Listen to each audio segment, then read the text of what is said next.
Hi అండి, నమస్తే. Welcome to my channel my easy recipes. ఇవాళ వీడియోలో నేను perfect dhaba style egg curry చేసి చూపించిపోతున్నానండి. ఈ ఎగ్ కర్రీ చాలా కలర్ఫుల్గా సూపర్ టేస్టీగా ఉంటుంది. సింపుల్ ప్రాసెస్లో కూడా అయిపోతుంది.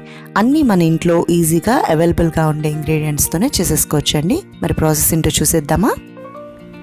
ఫస్ట్ ఒక గిన్నెలో ఎగ్స్ ఉడకపెట్టుకోవడానికి సరిపడా నీళ్లు పోసుకొని స్టవ్ మీద మీడియం ఫ్లేమ్లో పెట్టుకొని ఎగ్స్ వేసుకొని అందులో కొంచెం ఉప్పు కూడా యాడ్ చేసుకొని మీడియం టు లో ఫ్లేమ్ మీద 7 to 8 minutes బాయిల్ చేసుకోండి. ఎగ్స్లో ఉప్పు వేసుకొని బాయిల్ చేసుకోవటం వల్ల ఎగ్ షెల్స్ బ్రేక్ అయిపోకుండా హార్డ్గా ఉన్న లోపల ఎల్లో కూడా ఈవెన్గా సాఫ్ట్గా కుక్ అవుతుంది. అలానే ఎగ్స్ కూడా తొందరగా ఉడుకుతాయి. ఇప్పుడు ఎగ్స్ బాయిల్ అయిన తర్వాత ఎగ్ షెల్స్ని రిమూవ్ చేసుకొని ఇలా అన్నిటినీ సన్నగా సగానికి కట్ చేసుకొని ఇప్పుడు స్టవ్ మీద వెడల్పాటి ప్యాన్ పెట్టుకొని అందులో 3 spoons ఆయిల్ కూడా యాడ్ చేసుకొని కొంచెం పసుపు కారం వేసి కలుపుకొని ముందుగా కట్ చేసిన ఎగ్స్ని ఇలా ఒక్కొక్కటి వేసుకొని లో ఫ్లేమ్ మీద 1 నిమిషం ఫ్రై అవ్వనివ్వండి. ఆ తర్వాత రెండో వైపు కూడా తిప్పి 1 నిమిషం ఫ్రై అవ్వనిచ్చి ఈ కలర్లోకి వచ్చేంత వరకు ఉంచుకొని స్టవ్ కట్టేసి పక్కన పెట్టుకోండి.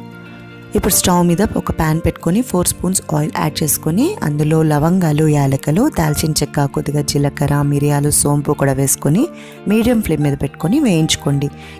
అందులో 3 మీడియం సైజ్ ఉల్లిపాయలు ఇలా సన్నగా కట్ చేసుకున్న ముక్కల్ని కూడా వేసుకొని కలపెట్టుకోండి. ఈ ఉల్లిపాయ ముక్కలు కొద్దిగా వేగిన తర్వాత 3 టమాటాలని కూడా ప్యూరీ చేసుకున్నది కూడా వేసుకొని మీడియం ఫ్లేమ్ మీద పెట్టుకొని మగ్గనివ్వండి.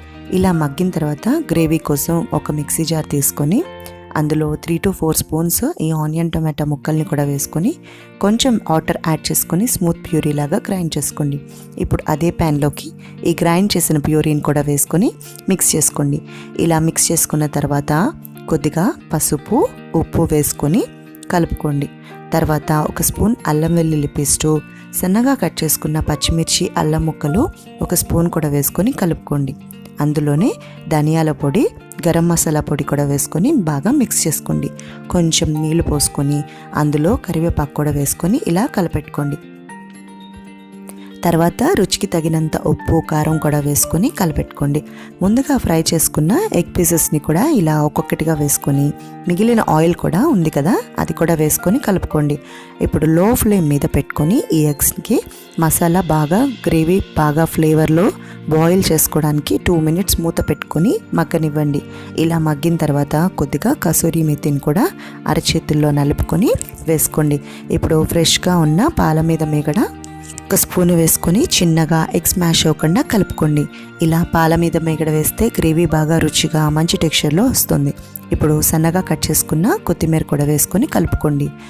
అంతేనండి, ఈ కర్రీ రెడీ అయిపోయింది. ఇప్పుడు సర్వింగ్ బౌల్లోకి తీసుకొని సర్వ్ చేసుకోవటమేనండి. ఈ కర్రీ రైస్లోకి, రోటీల్లోకి, పులావ్లోకి, బిర్యానీస్లోకి ఎందులోకైనా బాగుంటుంది. మరి మీరు కూడా ఇంట్లో ట్రై చేసి ఎలా వచ్చిందో కామెంట్ బాక్స్లో కామెంట్ చేయండి. లైక్ చేయండి, షేర్ చేయండి. మై ఈజీ రెసిపీస్ ఛానల్ని సబ్స్క్రైబ్ చేసుకోవటం మర్చిపోకండి. అలానే మీ ఫ్రెండ్స్తో, రిలేటివ్స్తో కూడా షేర్ చేయండి. Thank you.